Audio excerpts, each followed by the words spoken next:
All right, this is the Audi Q5. We've had it for about 2 weeks and maybe 1,000 miles, and we're gonna give our impressions of this. This is a vehicle that Denise really likes because she likes the BMW SUVs. And this is actually in place of our Model X Tesla. And I'd say that this is actually the size of a Model Y, but the interior is nicer, I think. It's more like a higher line car, right? I mean, so let's give our impressions of what it looks like, how it acts. One thing you'll notice, after we drove it, it's dirty. We've been driving it all over. These tires are more like balloons, so it rides better. I think Denise notices that compared to the sedan or hatchback she usually rides in, it's much lower. It also has low profile tires as like every vehicle, except for our truck that we have. This is more like the pickup truck tires. You see how thick it is between the rim and the ground. So it's cushiony, right? I think you like the ride, just the way it drives overall. Yeah, the ride is very smooth. Okay. It reminded me a lot of my Lexus RX 300 as far as height and size and the ride. It's That'd be really like a smooth. 20-year-old or 15-year-old version of that, right? Yeah, From today. And when you walk into the vehicle, you just practically walk into it to sit down. You don't have to kneel down like I do in my little thing. Oh, it's more like a sports car. Yeah, you can't compare it to a sports car, but compared to the Model X that we're driving, this is more like Model Y size, but with a nicer interior, I would say. And here's how you tell Q5 on the back.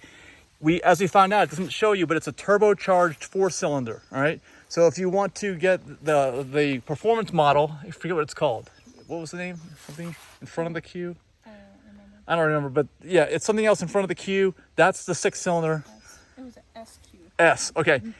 I can tell you this lacks, when I drive it, I notice it lacks torque. It doesn't have that instant response that I'm used to with anything with an electric motor, including the car Denise drives. Even though this is faster than her car, initially there's a lag. Like it's more than just a turbo lag. I'm a 4-cylinder lag because it doesn't have all of the torque. It does have all-wheel drive, the Quattro, and you can see the overall sizes here. So let's take a look on the inside. Actually, one feature I thought was kind of nice, when you open the trunk, and you can see how it's used as a trunk, you can open it from the remote, which I didn't do. You can't close it from the remote that we found, but you can use either the button here, which is obvious, or, which is kind of cool, if you just take your hand and start going the way down, it just goes. It knows that it wants to close, and then it's done. So you don't have to, and maybe that makes up for the fact that you can't close it with the button. What is this thing? I'm just noticing this. Roof rails for installing a roof rack. You can really install something? I really like the power sunroof, moonroof combination. Hey, why don't you get the passenger side? We'll show people what it looks like. Or unless you want to sit in the driver's position, why don't you do that? Actually, why don't you take the driver's seat? Here's the view of the driver's seat. It's definitely a higher end looking interior, except for maybe the door panels. But the rest of it for sure. I will tell you the shifter right there is kind of confusing. It still is confusing to this day of using it. Any other German model shifter, you push forward to go in reverse and backwards to go forward is backwards. Okay, That's and the way Audis and BMWs are. Okay, and Audi is the same company. Porsche, Audi, Volkswagen is all the same company, in case you guys didn't know. So like this turbo 4-cylinder is shared with some Volkswagen models and maybe even some, I don't think Porsche models, but some Volkswagens. It's really easy to park with that camera because the reverse camera will show you where you're about to hit something. It shows you like a little and that's here, blue right? area. When you turn it, when you want to turn it on so it lights up, people can see it. Oh, we didn't want the engine. Now you get to hear all of our music going on. Okay, we're back, and what were you gonna say, Denise? If you put it in reverse, I'll be really careful not to run you over here. You can see the blue area where the car is about to occupy the space of, and that red line is the edge of the bumper. So as you get really close to an object, the beeping starts getting more frequent until it tells you not to back up anymore. Yeah, and actually a couple flat lines. It goes beep, beep, beep, beep, beep, beep, and then you're dead. Yeah, the park feature is kind of confusing because it's a button right here on your thumb. And the releasing the parking brake too, and that's weird too. All that's weird to me. Still, all of it's weird. Yeah, you got a button to shift. I've not gotten used to it at all. But that's what I'll say. Mike has fun with the paddle shifting. Yeah, paddle shifting is here. There's negative for going down gears, and positive for going up. I'm used to an electric car that has the regen braking, and I only use the actual brake pedal in an emergency. So I do this. It gives you more control through the corners, and then so you don't have to brake in the corners. It's fun. It's smart. It won't go into the red line. It will wait to downshift until it won't be in the red line, but it'll still be revving up a lot. It sounds totally different when I do that, right? Yeah. We spent a lot of time looking for the fuel door release too. Oh yeah. There was not one. So there isn't no one. lock on the fuel door. You just open it up. With You your just hand. push, right? You push and it pops. We'll show you that in a second. What else can we show people here? I didn't like the auto cutoff of the engine because when it yeah. starts, it vibrates your steering wheel a little. You can see it's on right now, but actually, once you turn off the climate control, if you turn the climate control off, it has to be on to run the climate. So now it's off, it might actually shift off itself. I don't know. It cut off. But like Denise said, what happens is we learned that when your foot's on the brake, if it is, usually it cuts off at that point. And then the minute you lift off the brake, before you push the accelerator, it turns on, and it's kind of lumpy and it's not smooth. It's a 4-cylinder. So 4-cylinder is like the least smooth type of engine, right? Yeah, they shake. They rattle. It rattles everything when it's yeah, so that experience is not that great. And I'd say the Lexus, the Prius, basically the Prius driveline and a Lexus is smoother than this with the cutoff. A lot of cars have the cutoff that are non-hybrid like this. I like that LED lights. They're really bright. Oh yeah, they kind of go up and then down or down and up when you turn them on. We're letting bugs in. Okay, what else can I show? What can we talk about here in the car? I like the stereo. You like the stereo? Yeah, it's decent for a base model stereo. Okay, and anything else? How about the way it drives? I guess the steering's pretty good. It's regular steering. It steers in hand as well. Yeah, it's got a nice telescoping thing. The back seat we can't really show you too much because we got junk in there. We folded it down. We did a video on what it's like to car camp in here, so check that out.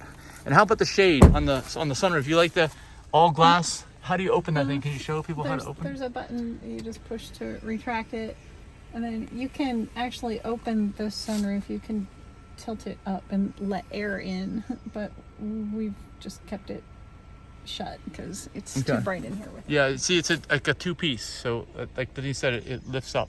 It's a long way back. It's a panoramic moonroof. Yeah, this is kind of like Tesla's, basically. It's a similar idea. And it gives you more headroom because of that, because it's just a glass panel. It doesn't require any kind of insulation or extra materials, just a thin piece of glass. What else can we say? Anything else? These handles up here for your holding on to and hanging stuff came in really handy for tucking your jacket into when we were car camping. Oh, yeah. Your Tesla doesn't have anything to suspend things from the ceiling. So. Okay. And actually, the reason why there was a cut scene, the first scene into this one, is because this phone connected here to the Apple CarPlay. It has Apple CarPlay, which is nice because otherwise you don't have any maps or anything. Are you still in reverse?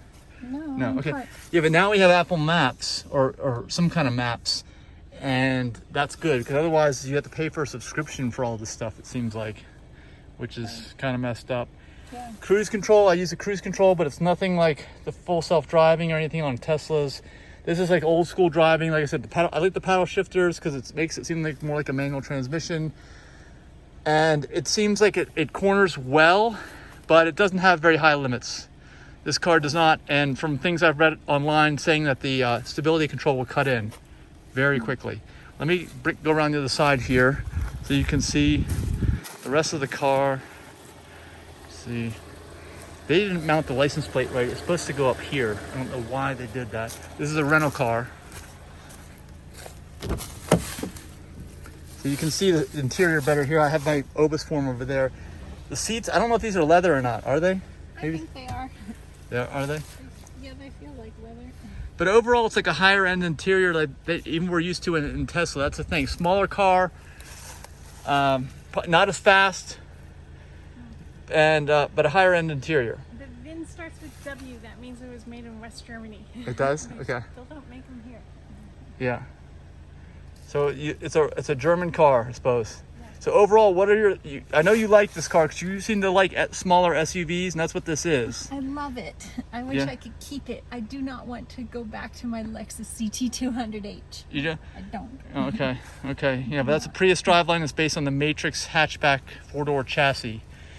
It's more like but that has a better weight balance. This thing, even though it has all-wheel drive, it's a front wheel drive car, I think, generally, and it doesn't have that good of weight balance, doesn't have as good a low end torque. Those are my minuses. There's a bee in here now. The bees like it, man.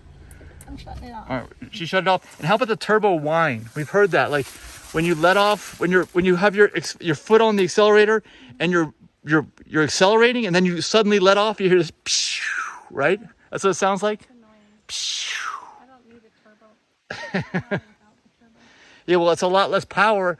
Like, I'm saying it has not enough low-end grunt as it is. Without a turbo, it would also have no high-end grunt. I don't drive like a maniac like you. I don't pass people. I don't power through corners. I don't do any of that crap. Well, I haven't passed anybody in this car. And at one point, I was racing a Porsche 911. I could not keep up on this thing. It did better than I thought it would with a high center of gravity for an SUV, but there was no keeping up, even with the paddle shifting. Yeah. So that's it. Tinted glass in the back.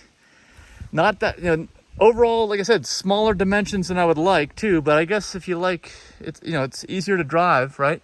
Because it's smaller dimensions, but still a heavy and taller and all-wheel drive, or at least a Quattro, which is kind of like intelligent.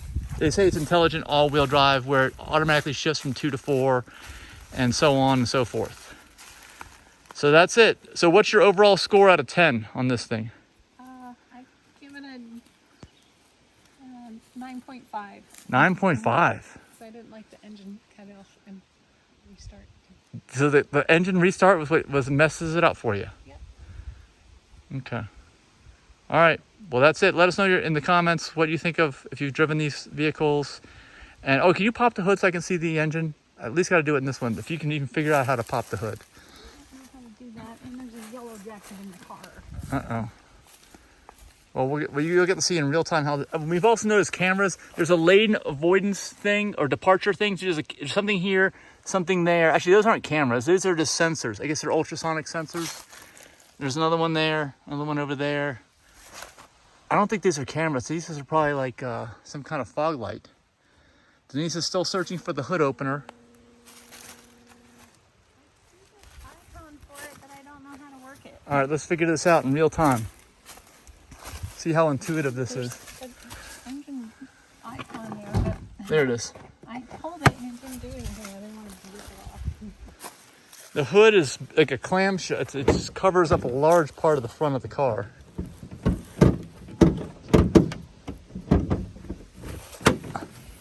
All right, there's your engine. See the front drive axles.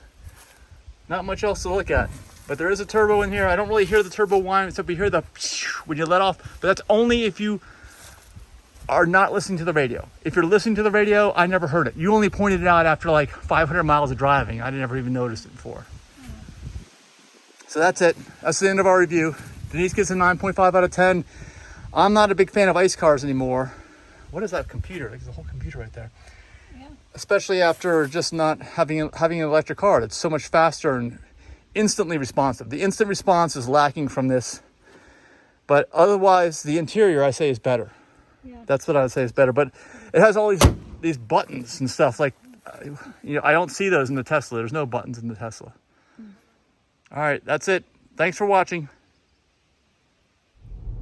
Here's the turbo sound. You hear that? It sounds like it comes from the back, doesn't it? Like the exhaust almost. Phew. Right? Where's it coming from? Denise, where do you think? It sounds like passenger back seat. Okay, I'm driving. I'm going to show you how the paddle shifter works. Look at this sign here. That's what we have coming at us. Look at these two steep turny roads.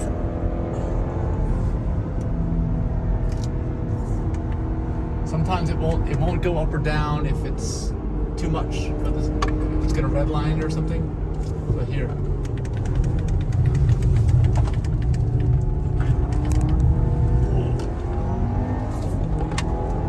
And it'll shift automatically if you get to the red line. But you can keep downshifting it, like with the corners, but it won't make the downshift until it's slowed down enough so that it won't be in the red line.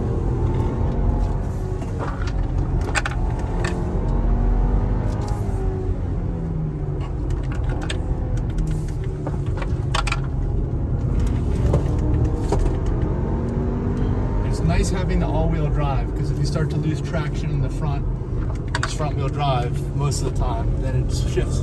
Make sure you get me over here. So I try to get me so you can see what I'm doing. The shifters, they're behind the wheel.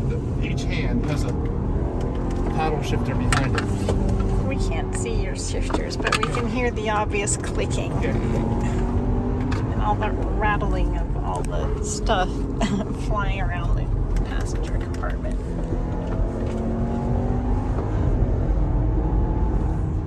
So I'm trying not to use the brakes too much, but occasionally I have to. But see, right there, it's nice having all-wheel drive, because I would have started plowing if it was just front-wheel drive.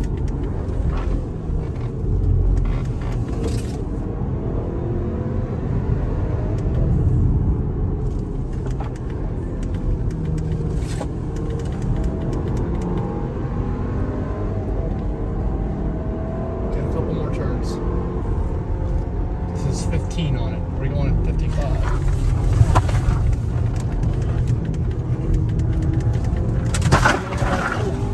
Cooler. Check out the cooler, it's leaking. Nice job.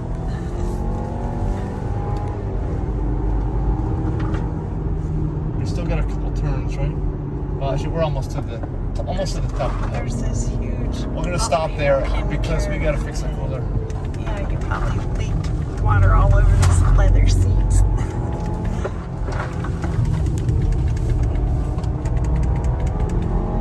I wish I could have downshifted to a lower gear there. I didn't have enough acceleration, even with this turbo. It just didn't, even with the RPMs built up, it didn't have enough acceleration. Okay, here we are. End of the ride.